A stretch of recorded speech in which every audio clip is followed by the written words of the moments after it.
అన్నమయ్య జిల్లా రాయచోటిలో రంజాన్ వేడుకలు ఘనంగా జరిగాయి. హజరత్ జమూలల్లా ఈద్గాలో ముస్లిం సోదరులు ఈద్ ఉల్ ఫితర్ ప్రార్థనలు చేశారు.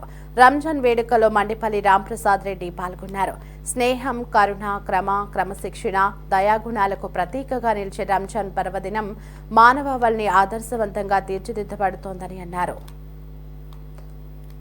الأحياء والأموات برحمتك يا رب لمن تبصر بالعود إنما العيد لمن تاب ولا يعود لمن صعد بالحدود ليس وينهى عن الفحشاء والمنكر والبغي يعظكم لعلكم تذكرون अपने बड़ों की इज्जत और एहतराम करने की तौफीक अता फरमाए।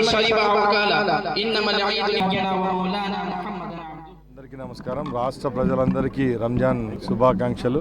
ఈ రోజు రంజాన్ పర్వదినాన్ని పురస్కరించుకొని రాయచోటి పట్టణంలో వేలాది మంది మైనార్టీ సోదరులతో ఇక్కడ ప్రార్థన చేయడం జరిగింది. ముఖ్యంగా మనందరికీ తెలుసు, అల్లా యొక్క ప్రార్థనలో ముఖ్యంగా ఒకటే ఉంటుంది, అందరూ సంతోషంగా ఉండాలా, లేనివానికి పేదవాడు అనుకోకుండా 10 మందికి పంచిపెట్టే గుణమే మనకు ఈ రంజాన్ మాసంలో ఉన్న ఒక్క పొద్దుల ద్వారా 10 మందికి మంచి చేయడం, అలాగే సమాజం పట్ల తమకున్న బాధ్యతను గుర్తు చేసుకుంటూ ఈరోజు ప్రార్థనలో మత గురువులు చెప్పడం జరిగింది.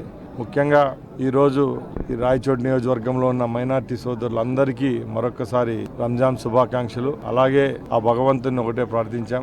ముఖ్యంగా చంద్రబాబు నాయుడు గారు ముఖ్యమంత్రి అయిన తర్వాత మైనార్టీ సోదరులకు, ముస్లింలు అనే వాళ్లకు గత 3 పర్యాయాలు ముఖ్యమంత్రిగా ఉన్నప్పుడు ఎటువంటి సౌకర్యాలు అందాయో, పేద ముస్లిం మైనార్టీలకు ఈ ప్రభుత్వంలో ఇప్పుడు 4వసారి ముఖ్యమంత్రి అయిన తర్వాత కూడా ఏ పథకాలు అడుగంటిన వర్గాలకు అందించాలో అవన్నీ అందించేదానికి ప్రభుత్వం సిద్ధంగా ఉందని తెలియజేసుకుంటూ, అలాగే ఈ రంజాన్ను పురస్కరించుకొని ప్రతి ఒక్కరూ సుఖ సంతోష